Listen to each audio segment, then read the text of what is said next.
Hi అండి. Hi. మీ పేరు? సబ్బవరపు అప్పలనాయుడు.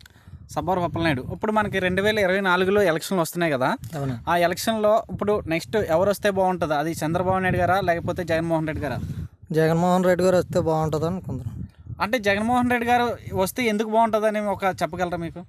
అంతే, ఇప్పుడు సంక్షేమ పథకాలు కొన్ని కొన్ని ఉన్నాయి కదండి, అవి నేరుగా మన చిన్న సన్నకారు రైతులకి అందరికీ కూడా సమకూరుతున్నాయని జగన్ వస్తే బాగుంటుందని అనుకుంటున్నాను. అంటే ఇప్పుడు చంద్రబాబు నాయుడు గారు కూడా అప్పుడు 6 పథకాలు పెట్టారు. అవి బాగుంటాయా లేకపోతే నవరత్నాలు బాగుంటాయా? అంతే, ఇప్పుడు చంద్రబాబు నాయుడు గారు పెట్టినవి కూడా ఒక అందుకు బాగానే ఉండి, కానీ జనభూమి కమిటీలు కొన్ని కొన్ని కారణాల వల్ల రైతుకి నేరుగా చేకూరేది కాదు. ఇప్పుడు అంతే, నేరుగా అకౌంట్లకి వెళ్ళడం వల్ల రైతు అన్నవాడికి ప్రతి ఒక్కరికి కూడా వచ్చి నేరుగా అకౌంట్లకి రావడంలోనే కొద్దిగా మేలు అనిపిస్తుంది. అంటే ఇప్పుడు చాలామంది యువత అంటున్నారు అభివృద్ధి జరగలేదు, ఉద్యోగాలు లేవంటున్నారు. దాని మీద మీ ఒపీనియన్? అభివృద్ధి జరగలేదంటే అభివృద్ధి కూడా ముందు అంజీలోకి తీసుకెళ్ళాలి.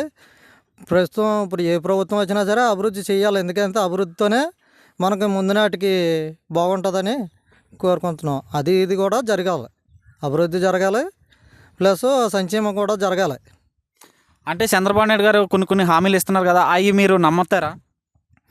నమ్మడానికి ఏముంది, ఇంతకుముందు కొన్ని రైతు భరోసా, మామూలు రైతు భరోసా అంతే లాస్ట్ ఇయర్ ఇచ్చారు. తర్వాత రుణమాఫీలు సగం సగం చేసి కొద్దిగా వేసారు, ఉన్నాయి ఉండిపోయి, ఇంకా అది పూర్తి అవ్వలేదు. తర్వాత అంతే కొన్ని కార్యక్రమాలు అయిన టైంలోనే కూడా సీసీ రోడ్లని ఇలాంటివి జరిగాయి.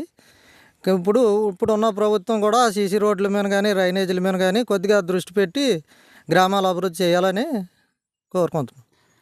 అంటే ఇప్పుడు జగన్మోహన్ రెడ్డి గారు వచ్చిన తర్వాత అంటే కొన్ని ఆంధ్రప్రదేశ్ విడిపోయింది, దాని తర్వాత కరోనా వచ్చిన వల్ల అమౌంట్ లేకపోవడం వల్ల అభివృద్ధి చేయలేకపోయారు. కానీ ఇప్పుడు తర్వాత బాగా పుంజుకుంది అనేది మీ మీద దాని మీద అభిప్రాయం? మరి అప్పుడు వస్తుండగానే దాదాపు 2 సంవత్సరాల పైసలకు మనకి కరోనా వచ్చి ప్రతిదీ మన రాష్ట్రమనే కాదు అన్ని రాష్ట్రాల్లో కూడా దేశంలో అన్నీ వెనకపడ్డాయి. దాని కారణంగా కూడా కొన్ని మరి చేయడానికి అవకాశం కుదిరింది కాదు. ప్రస్తుతం మరి ఇప్పుడు అభివృద్ధి అవుతుంది. మరి వైజాగ్లోకి అది రకరకాల ఇండస్ట్రీలు వస్తున్నాయని అంటున్నారు. మాకంతే అంతవరకు వెళ్ళం కాబట్టి మాకు ఏదో టీవీలో చూసి ఇది చేసిద్దే తప్ప కానీ పెద్ద తెలిసినంత వరకు చెప్తున్నాం. అది జన్మభూమి కమిటీల ద్వారా లబ్ధి జరిగిందా, వాలంటరీ ద్వారా లబ్ధి జరిగిందా ప్రజలకి? జన్మభూమి కమిటీల ద్వారాగా లబ్ధి ఏమీ లేదు. ఎందువల్ల అంటే వీళ్ళు ఆ కార్యకర్తల రూపంగానే చూసారు తప్ప కానీ అందరినీ సమానంగా చూడలేదు. కారణం అది. అంతే, పైనుంచి ఎలాగున్నా సరే కింద నాయకత్వం వల్ల ఇప్పుడు టీడీపీకి కొద్దిగా దెబ్బ కావడం జరిగింది. అది వాలంటరీ ప్రస్తుతం అయితే ఇప్పుడు వాలంటరీ మీద నడుస్తుంది కాబట్టి ఏ చిన్న సమస్యలు ఉన్నా సరే వాళ్ళు చూసుకుంటున్నారు కాబట్టి ఇబ్బంది ఏమీ లేదు. ప్రతి విషయం కూడా వాళ్ళు ఏం చేస్తున్నారో దాన్ని బట్టి మనకి నడుస్తుంది. ఫైనల్గా ఇప్పుడు పవన్ కళ్యాణ్ గారు, చంద్రబాబు నాయుడు ఒకవైపు, జగన్మోహన్ రెడ్డి గారు ఒకవైపు, ఫైనల్గా మీ ఎలా ఉండబోతుంది? ఫైనల్గా అంతే, రెండు దెబ్బ రావచ్చు. ఏమాత్రం అన్నా ఒక 100-120 సీట్లు వైఎస్ఆర్ రావాల్సని అంచనా వేసుకుంటున్నాం.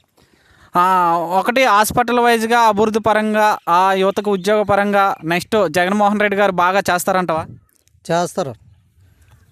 ఉద్యోగాల పరంగా అంతే, మరి వచ్చిన వెంటనే తీశారు. తర్వాత మళ్ళీ ఏమీ నోటిఫికేషన్లు ఏవి అంతే అడపదడప ఏదో తక్కువ చేస్తున్నారు కానీ మళ్ళీ అంత పెద్ద ఎత్తున ఏమి ఉద్యోగాలు తీయలేదు. యువత అందువల్ల కొద్దిగా నిరాశగా ఉన్నారు.